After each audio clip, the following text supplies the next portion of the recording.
अंकिता के बाप ने इसकी हत्या की है। मेरा स्टैंड एकदम क्लियर है, अंकिता को इंसाफ दिलाना है। मैंने तथ्य जाँच में आए हैं, जो पुलिस ने चार्जशीट में लिखी है, उसको मैं सिर्फ़ वेरीफ़ाई करना चाहता हूँ। तो सबसे पहले विनय दुबे जी, मैं जानना चाहूँगा कि आपने इस केस में, इस मैटर में जैसे ही हाथ डाला और गोदी मीडिया ने बोलना बंद कर दिया, आखिर ऐसी क्या बात है? एक तरफ़ा बात हो रहा था सर, किसी भी आरोपी को अभी तक को सज़ा मतलब कन्फ़र्म नहीं हुआ है कि ये कांड जो है शाहरुख ने किया है। लेकिन जिस तरह से वहाँ के दुमका के बार एसोसिएशन ने ये फ़तवा निकाल दिया कि वहाँ पे कोई एडवोकेट इनका केस नहीं लड़ेगा। कानून जो है, अगर आप समझते होंगे, क्योंकि नॉर्मल पब्लिक नहीं जानती है, अगर आप आरोपी हैं और आपके पास एडवोकेट करने का पैसा नहीं है या आप सक्षम नहीं है ना, तो जज साहब आपको एडवोकेट देते हैं। जी, जी। मैंने सिर्फ़ उस फैसिलिटी को अपनी तरफ ले लिया। अगर मैं नहीं भी केस लड़ता यहाँ पे झारखंड में जाके दुमका में, तो जब शाहरुख को कोर्ट में हाज़िर करते तो शाहरुख से पूछा जाता कि आपका वकील कौन है? और शाहरुख अगर ये कहता कि हमारा कोई वकील नहीं है, तो जज साहब एक वकील उसको देते, ताकि उसका पक्ष रखा जा सके।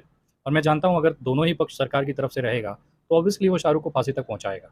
मेरा ये केस लड़ने का एक ही मकसद है कि जो तथ्य जाँच में आए हैं, जो पुलिस ने चार्जशीट में लिखी है, उसको मैं सिर्फ़ वेरीफ़ाई करना चाहता हूँ।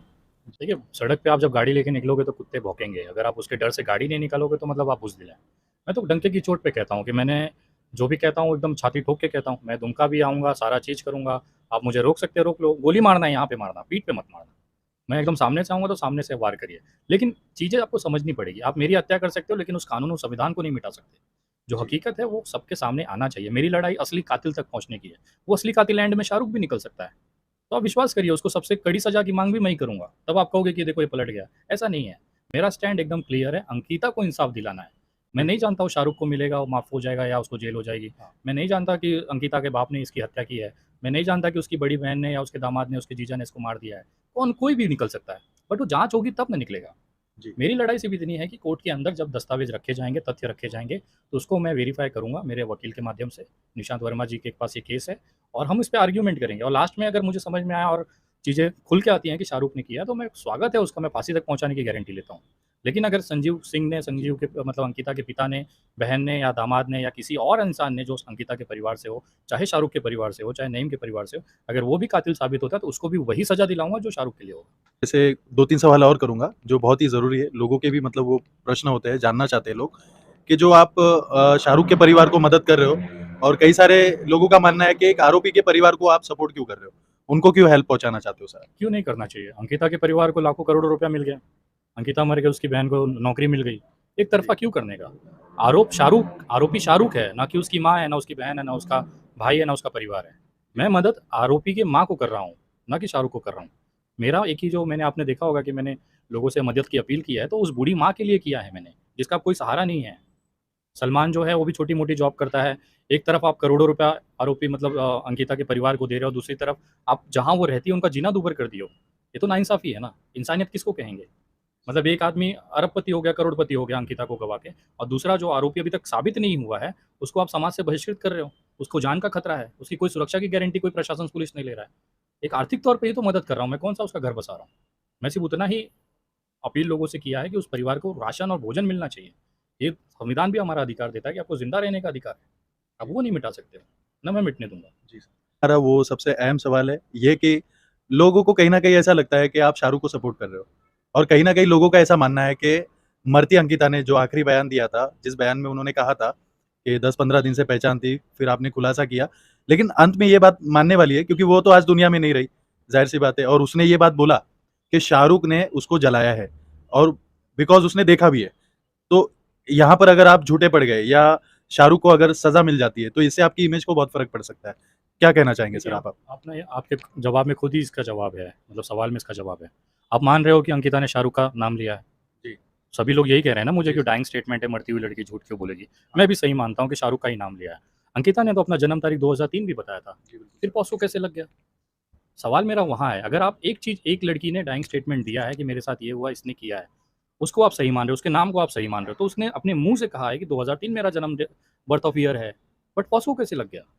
जी, मेरा जी। सवाल उसी को है कि जी अगर सर। उसने 2003 गलत बताया है, तो शाहरुख भी गलत हो सकता है और अगर शाहरुख का नाम सही है, तो 2003 उसका डर्ट बर्थ डेट भी सही हो सकता है। शाहरुख को भागते हुए उसने देखा काले टी-शर्ट में, एक दूसरे वीडियो में ब्लू टी-शर्ट है, बाप रहा लाल टी-शर्ट बता रहा है। मेरे को तो वेरीफ़ाई करना है ना कि काला टी-शर्ट था कि लाल टी-शर्ट था। वो बिल्कुल सर। शाहरुख था कि कोई और लड़का था। मेरे को तो बस इतनी सी रिक्वायरमेंट है और जिसको भी लग रहा है ना कि मैं शाहरुख को बचाने की कोशिश कर रहा हूँ, बहुत बड़ी गलतफ़हमी में। 2 चीज़ें मैं आपकी वीडियो में बहुत क्लियर कर देता जी हूँ। सर। लोग बहुत जी सर। कन्फ्यूज़ हैं। कि मैं पत्रकार हूँ। भाई मैं कोई पत्रकार नहीं हूँ। ये तो हम लोग बहुत अच्छे से जानते हैं, सर पत्रकार है ही नहीं। मैं एक सामाजिक हाँ। कार्यकर्ता हूँ। सामाजिक कार्यकर्ता का काम ही यही होता है कि किसी के साथ अगर गलत हो रहा है तो उसका साथ देना, भले पूरी दुनिया विरोध करे।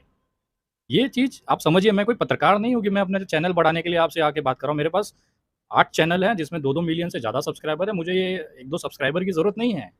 18 मिलियन मेरे टोटल जी। सोशल मीडिया स्ट्रेंथ है। ये क्या दे देंगे मुझे?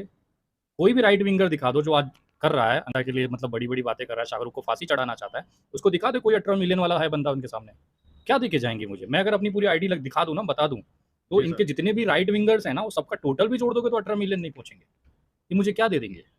लेकिन सवाल एक जी, होता है सर। कि एक लड़की मरी है, मरी है। किसने मारा है, मुझे बस उससे मतलब है। जी, वो सर। लड़का जिसने भी किया है, चाहे वो व्यक्ति उसकी बहन ही क्यों ना हो या कोई भी हो, उसको फांसी तक पहुँचाना मेरा मकसद है। आपको बुरा लगता है, ठंडा पानी पीजिए, अपने घर रहिए। आखिर हिंदूवादी संगठनों को लेकर थोड़ी-सी एक बात जैसे कि आपके खिलाफ कई सारे पोस्ट वायरल भी हो रहे हैं फेसबुक पे। कई जगहों पर ऐसी भी चीज़ें पोस्ट की जा रही है कि जान से मारने वाली बातें, धमकी देने वाली बातें। हिंदूवादी संगठन बोलते हैं कि आप मुसलमान हैं। ये भी आपके ऊपर आरोप लगा है और कई ये बार किसने बताया उनको? उनकी बहन बताई थी क्या जाके जी। कि मेरा कटा हुआ है, कि पूरा है? किसने चेक किया था रे इनके घर से? जिसको भी देखना है ना, विनय दुबे हिंदू है कि मुसलमान है, आ जाओ, मैं अपना हाथ में दे देता हूँ उसके क्योंकि दस्तावेज। अधिकतर लोगों का आप मानना ये है गलत कि जिहादी मानसिकता के मतलब आप हो और आप जो हो कि कुछ लोगों का मानना है कि आप पाकिस्तानी हो। भाई तो उखाड़ लो ना, मैं कहाँ मना कर रहा हूँ। तुम्हारा गृह मंत्री इतना मस्त है, मतलब वो चाणक्य है राजनीति का, अमित शाह गृह मंत्री है ना। गृह मंत्री रहते हुए 2014 से आज 22 होने आया, 2 साल में 10 साल पूरा हो जाएगा इस सरकार को। वो सरकार में एक लड़का हिंदू नाम रख के इनकी धज्जियां उड़ा रहा था 8 साल से, और इनका गृह मंत्री कुछ नहीं कर पा रहा है। वो मेरा वो भी नहीं चेक कर पाया कि मैं हिंदू हूँ कि मुसलमान हूँ। भाई तो फिर तुम्हारा गलती है ना, मेरा क्या गलती है उसमें? मैं तो डंके की चोट पे करता रहूंगा और 10 साल करूंगा। तुम्हारी प्रॉब्लम है, सरकार तुम्हारी, फिर भी तुम भीख मांग रहे। ये मुसलमान है, ये है, तो करो ना कार्रवाई। अब क्या चाहते हो भाई? पाकिस्तान में भी सरकार बने तब करोगे कार्रवाई? अमित शाह से बड़ा कोई गृह जी। मंत्री हो सकता है? मेरे हिसाब से भारत के इतिहास में सबसे ताकतवर गृह मंत्री मिला है भारत को, लेकिन फिर भी नल्ला। विनय दुबे का मुसलमान होके, जैसा ये बोल रहे हैं कि पाकिस्तानी है, मुसलमान होके हाँ। नाम बदल के दुबे लगा के ये काम कर रहा है, तो मतलब तुम्हारे गृह मंत्री कमजोर है। विनय दुबे एक नॉर्मल सा लड़का मुंबई में बैठ के पूरे इंडिया के सिस्टम को हिला के रखा है। मतलब मैं ताकतवर हो गया और ये इनका गृह मंत्री पूरा प्रशासन जो है नल्ला हो गया। खुद अपने सरकार की नाक काट रही है।